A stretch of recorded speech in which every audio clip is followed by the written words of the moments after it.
Bonjour mes frères, mes chers compatriotes, partout où vous êtes en ce moment. Euh, Aujourd'hui, c'est la deuxième partie. J'aimerais un peu continuer à vous expliquer la différence qui est entre nos sociétés et les sociétés occidentales, ce que nous appelons la civilisation. Je vous ai dit que il ne faudrait pas que nous puissions imiter à la lettre la civilisation occidentale. Et puis, il y a des révélations que je vais vous donner et vous allez vous étonner. On nous a toujours menti pour que nous puissions continuer à nous condamner nous-mêmes, à nous voir comme si nous sommes incapables de faire quelque chose. Je parlais de l'économie. Il y a ce qu'on appelle l'économie du marché et l'économie de subsistance. Dans la façon dont les Banankos sont en train d'expliquer ces deux termes n'est pas correcte. Parce que nous, nos ancêtres, avaient une économie qu'on appelle économie de subsistance, mais pas dans le sens européen, mais dans notre sens. Parce que nous, ce qui est important, ce n'est pas de s'enrichir au détriment des autres. Pour nous, lorsque nous produisons des produits, nous les produisons pour nous, pour la consommation locale. C'est nous produisons ce qui est utile pour la société. Mais tandis que l'économie du marché, comme le mot le dit, l'économie du marché, c'est-à-dire nous produisons pour vendre.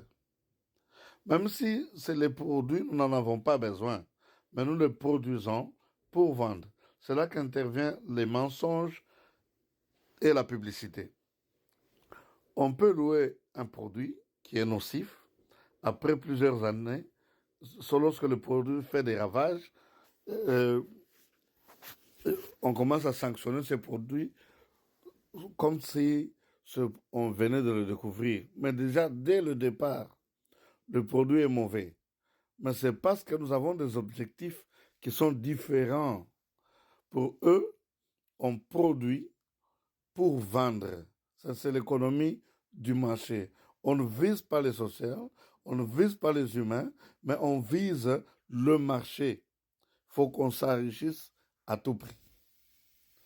C'est pourquoi vous pouvez voir des compagnies qui produisent des millions et des millions de produits et qui sont le plus souvent nocifs.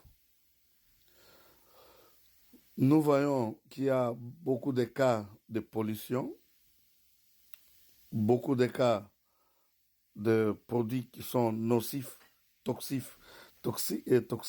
dans ce monde et à l'apparition de plusieurs maladies. Tout ça, c'est à cause de l'objectif de l'économie occidentale.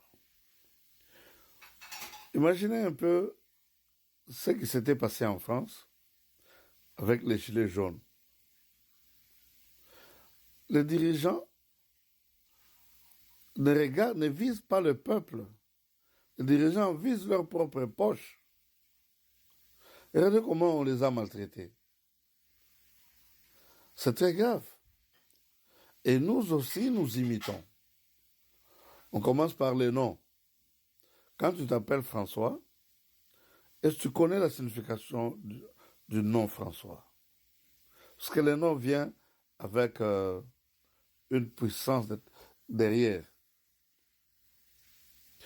J'en parlerai plus tard. Ici, je parle de l'économie. Vous pouvez voir au village, une famille, il ne peut pas cultiver seulement le maïs. Ils cultivent le maïs, ils élèvent de la volaille, des moutons, des chèvres, font la pêche, font la chasse et ils cultivent un peu de tout. Ils cultivent, ils produisent les choses dont ils ont besoin d'abord eux-mêmes. Et s'il y a des excédents, ils font des tocs avec d'autres familles. Et c'est ce qui fait la richesse de nos ancêtres. Mais nous avons abandonné ça. Nous voulons embrasser leur culture, ce que nous appelons civilisation. vous produisez du pain, même si c'est de la mauvaise qualité, tant que les gens peuvent acheter et vous faire de l'argent, vous continuez à produire. Mais tandis que nos ancêtres, eux, produisaient des choses qui sont utiles pour la communauté. Et la communauté qui commence par la famille. Et même l'éducation allait dans ce sens-là. C'est pourquoi j'aimerais que tous nos compatriotes, partout où ils se trouvent, qu'ils puissent faire un recours en arrière un peu, voir comment est-ce que les ancêtres vivaient. Je vais donner un exemple. Il y a une différence entre ce que nous vivons et ce que nous croyons. C'est-à-dire, comme on dit que Dieu regarde le cœur. Quand tu dis quelque chose, Dieu comprend selon ton cœur, ce que tu dis dans ton cœur. Mais nous entendons ce que tu prononces.